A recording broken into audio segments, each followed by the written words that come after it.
Bom, o nosso trabalho é sobre o PostgreSQL. Ele é um dos SGBDs mais utilizados atualmente no mercado. Uma pequena contextualização histórica. O Postgre ele nasceu em 1996 como sucessor do projeto Postgres, que ele foi desenvolvido na Universidade da Califórnia, em Berkeley, e desde então ele evoluiu constantemente, graças à comunidade global de voluntários e empresas, né? É, Tá, o que é e qual o propósito do Postgre? É, o Postgre é um sistema de gerenciamento de banco de dados, objeto relacional, é, o RDBMS, né? A sigla. E ele é open source e ele é compatível com o padrão SQL também.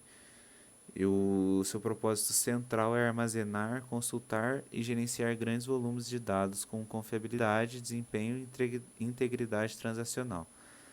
E ele atende aplicações que vão desde sites a sistemas corporativos, data warehouses, BI e serviços geoespaciais, com PostGIS.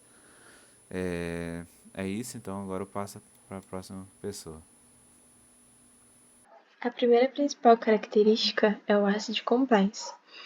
O PostgreSQL segue completamente esse modelo, o que garante que cada transação seja confiável, atômica e durável.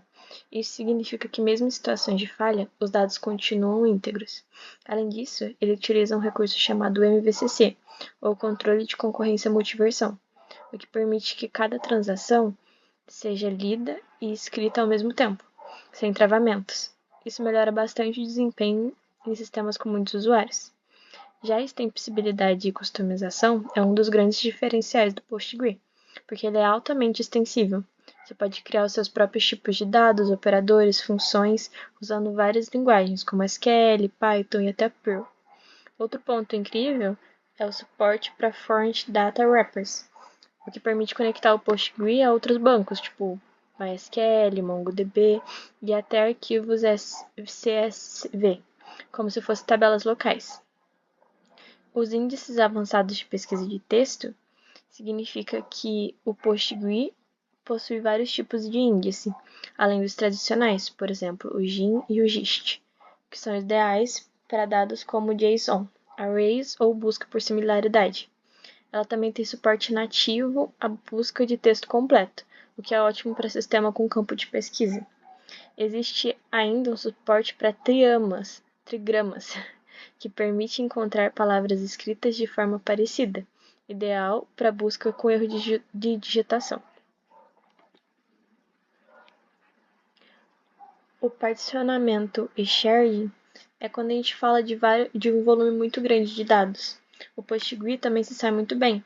Ele permite particionar tabelas por intervalo, lista ou hash, facilitando o gerenciamento e a performance. E com a ferramenta como Citus, dá para transformar o Postgre em um banco de dados distribuído. A segurança e autenticação é um ponto muito forte também, porque ele suporta autenticação como SSL, TLS, entre muitos outros métodos. Além disso, ele oferece um controle de acesso por linha, o famoso Row Level Security, que permite criar regras específicas para cada usuário poder visualizar ou modificar. A replicação e alta disponibilidade é essencial para manter cópias seguras e distribuir a carga entre servidores. Também é possível a replicação lógica, para replicar apenas certas tabelas e ferramentas como Patrone ou RapMGR para configurar a alta disponibilidade e o failover automático. Boa noite, eu vou falar agora dos tipos de dados suportados e os sistemas operacionais compatíveis do Postgre.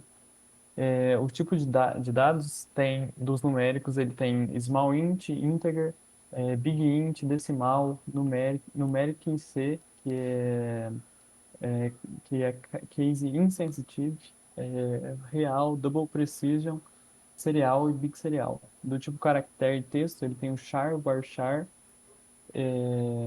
o teste e o CI text, que também é case insensitive. Ele tem o tipo de data, que ele consegue abranger vários tipos de data e hora. O booleano, o binário, ele tem o byte. O tipo de dados estruturados, ele tem o array e o HStore. Os semi-estruturados, ele tem o JSON, JSON-B, XML. O geoespaciais, ele tem o PostGIS, que é o para geometria e geografia. E ele tem alguns outros dados que incluem, que são o UID, enum, o range e o types. São tipos de dados avançados. E alguns dos sistemas operacionais compatíveis são praticamente todos que tem hoje em dia. Ele é abrangível em Linux, aí Debian, Ubuntu, CentOS, HREL, Fedora, SUSE, nessas arquiteturas x86, 64, ARM 64. Ele roda em Windows 64 também.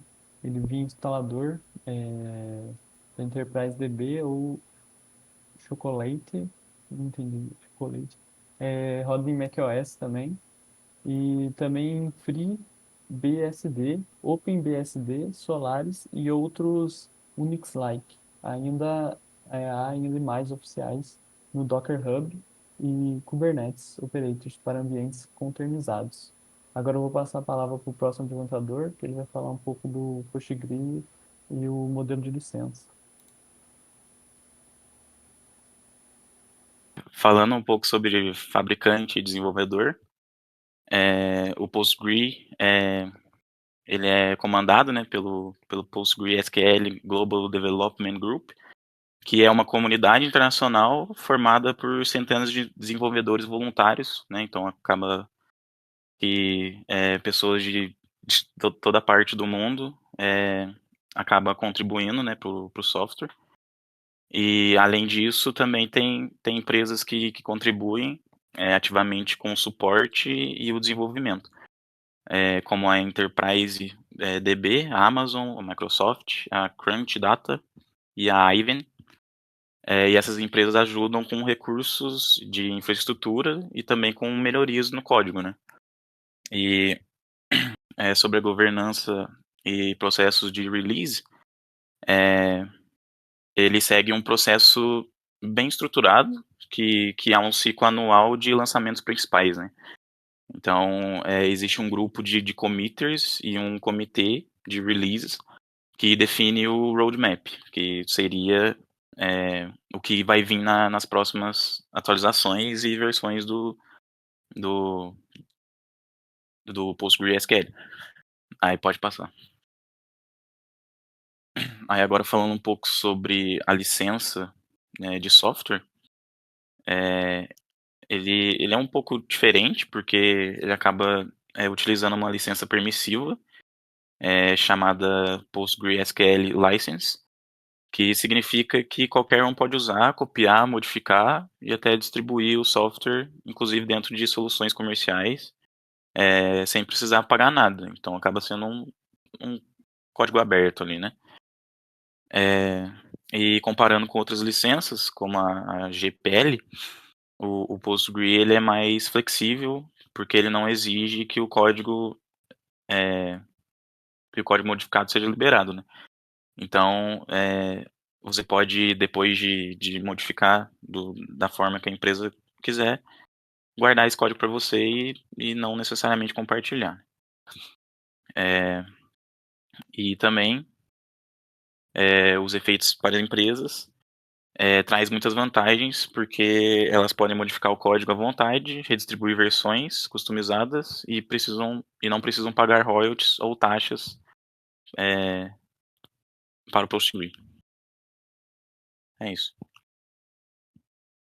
Dos custos da plataforma, fala do custo da plataforma. A plataforma em si era de graça. O que vai dar na versão mais básica, né? Que qualquer um pode usar, é de graça. Muda um pouco o preço, dependendo da onde você for usar ela. Por exemplo, com serviço de nuvem, essas coisas, aí ela vai se linkando a outros serviços que pode gerar valores para serem pagos, né? Na AWS RDS, a níveis gratuitos de até 750 horas por mês. Depois na próxima instância, que é o db.d3.micro, custa cerca de $3 por hora se você usar o serviço. E também tem uns outros serviços. Aí tem um serviço um pouco mais avançado, que é mais para empresa e tal, que os planos variam de $19 por mês até $75 por mês. A Enterprise DB oferece o EDB, Postgres Advanced Service, cobrança de 25 centavos de dólar por CPU hora e planos de suporte anuais por core. A infraestrutura de suporte, além da instância considerada, considerando o custo de armazenamento, backup, tem também a transferência de dados e licenciamento de ferramentas de monitoramento, treinamento e consultorias da empresa direto. Isso aí também pode gerar algum custo, né? Mas como é voltado para a empresa, então isso não é um grande problema, assim, para passar as redes. E a conclusão é que o PostgreSQL reúne robustez, extensibilidade, comunidade ativa e custo zero de licença, sendo ideal para projetos de qualquer porte. Igual eu falei, o plano mais avançado, por assim dizer, vai ter um custo ali relativo para uma empresa, não é muito, né? $75 por mês não é nada para uma empresa. Mas se caso não for uma empresa também, consegue utilizar tranquilo o serviço do PostgreSQL, porque os pacotes mais básicos são gratuitos, as licenças são compatíveis com vários tipos de outros serviços que vão gerar dependência do teu banco de dados, por exemplo, nuvem, armazenamento, essas coisas. E é isso.